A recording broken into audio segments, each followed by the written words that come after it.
Hello, my dear friends. I am Yun Tao, lead of China's political reform team. Today, Taiwan is the most dangerous regime in the world.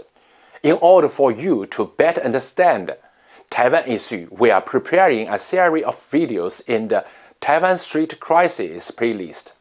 The first video, Taiwan, the Big Paradox, and the second, what a percentage of Taiwanese want to be independent, are already published.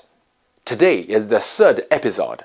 I will talk about Taiwanese or Chinese identity. Are the Taiwanese Chinese?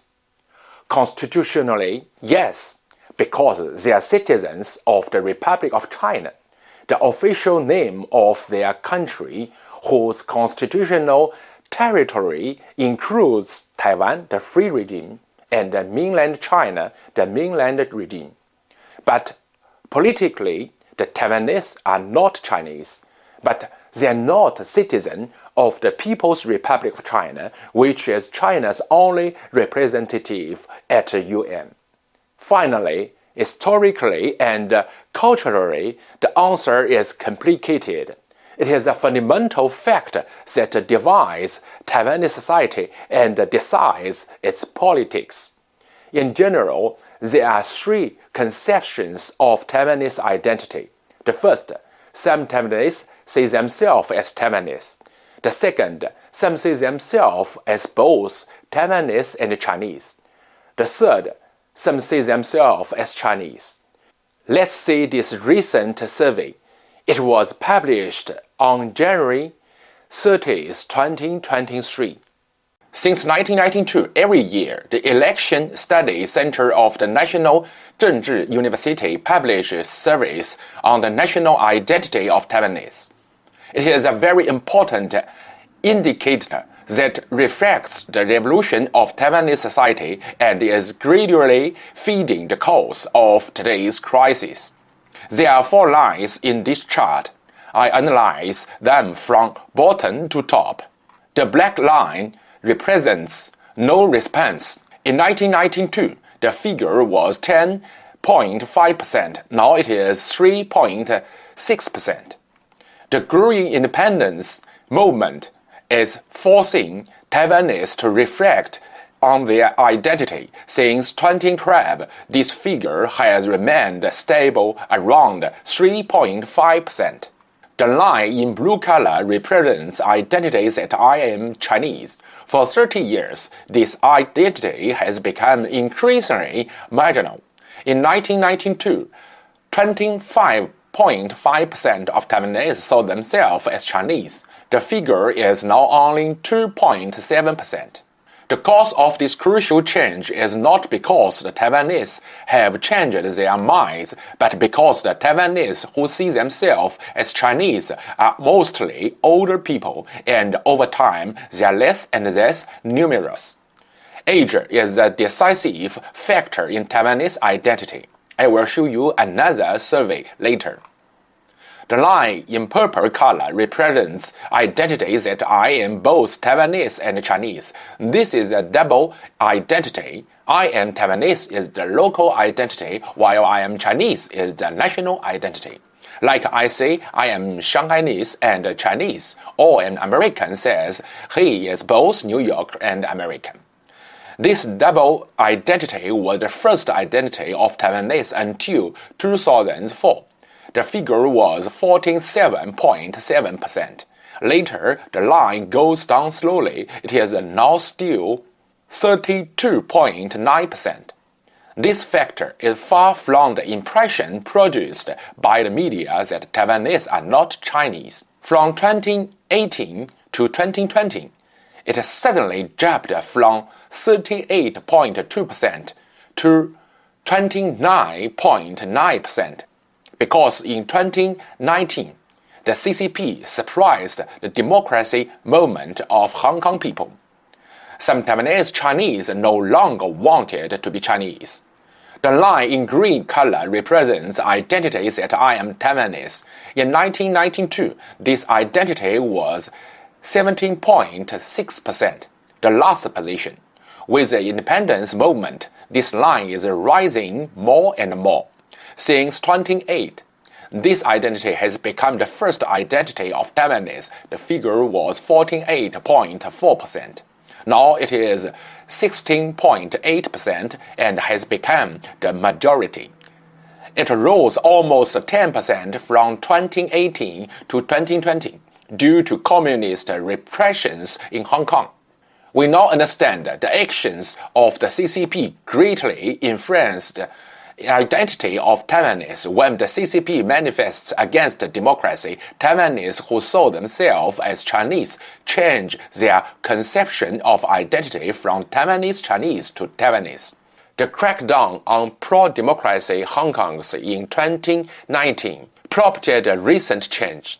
The first big change was from 1996 to 1998.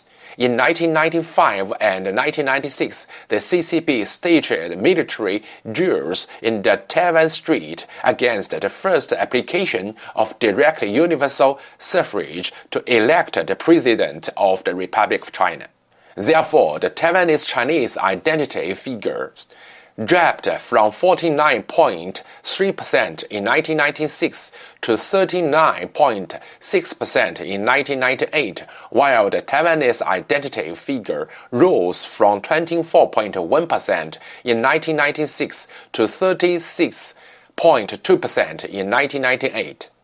From this point of view, we can see that the CCP is the real accelerator of the Taiwanese independence movement, especially for young Taiwanese born in Taiwan and who lack strong family or sentimental ties with mainland China. The positions of Taiwanese on their identity are very different depending on their age. Let's see a survey from Pew Research Center, a famous American think tank. Among Taiwanese between the ages of 18 and 29, 83% of them see themselves as Taiwanese. Only 13% of them see themselves as Taiwanese Chinese. Among the group between the ages of 30 and 49, 64% of them see themselves as Taiwanese. 31% of them see themselves as Taiwanese Chinese. 12 as many as young people under the age of 30. Finally, among Taiwanese over the age of 15, 60% of them see themselves as Taiwanese. 32% of them see themselves as Taiwanese Chinese. We know that more than 13% of Taiwanese over the age of 30 see themselves as Taiwanese Chinese. 12 as many as young people under the age of 30. The fundamental reason is the desinization of education since 2000, when an independentist president, Chen Shui-bian, took power.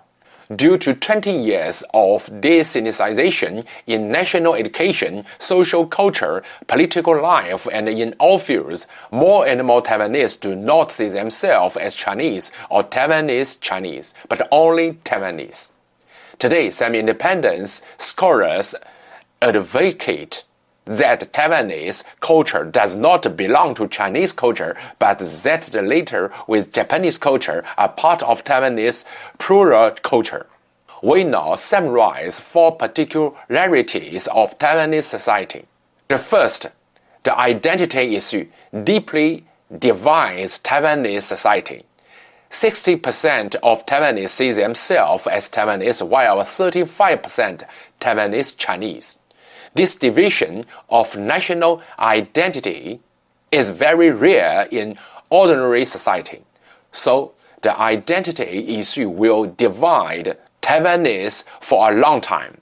Thus, this issue will be a ticking time bomb in Taiwanese society if the independence movement officially declares independence or changes the name of the Republic of China to the Republic of Taiwan. Secondly, Taiwanese of different ages are divided by their conceptions of identity. This intergenerational conflict is also very rare in an ordinary society.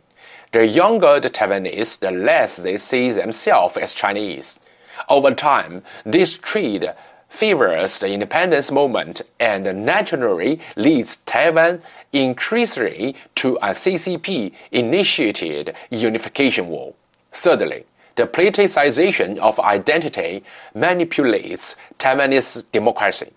It is a very important factor during elections. As a result, the really important issues concerning the quality of life of Taiwanese are not given the attention they deserve. This degrades the quality of Taiwan's democracy and drives away more and more elites. The last point, the democratization of mainland China is a decisive factor on the conceptions of the identity of Taiwanese. The fundamental reason they do not want to be Chinese is that they do not want to be a people under communist rule.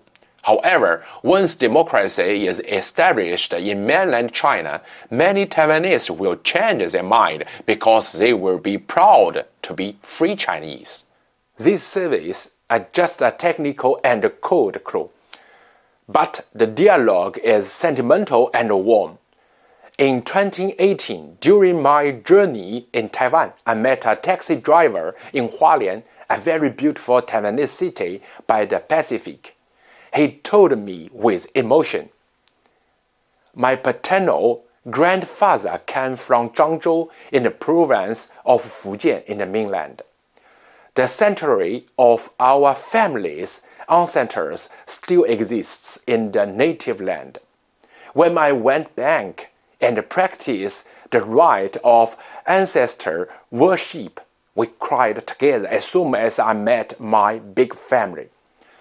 As soon as your mainland China establishes democracy, I will move to my homeland after retirement.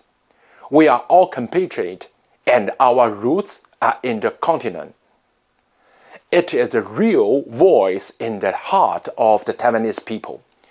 It emphasizes to us once again that the democratization of mainland China is the key answer to all Taiwan issues.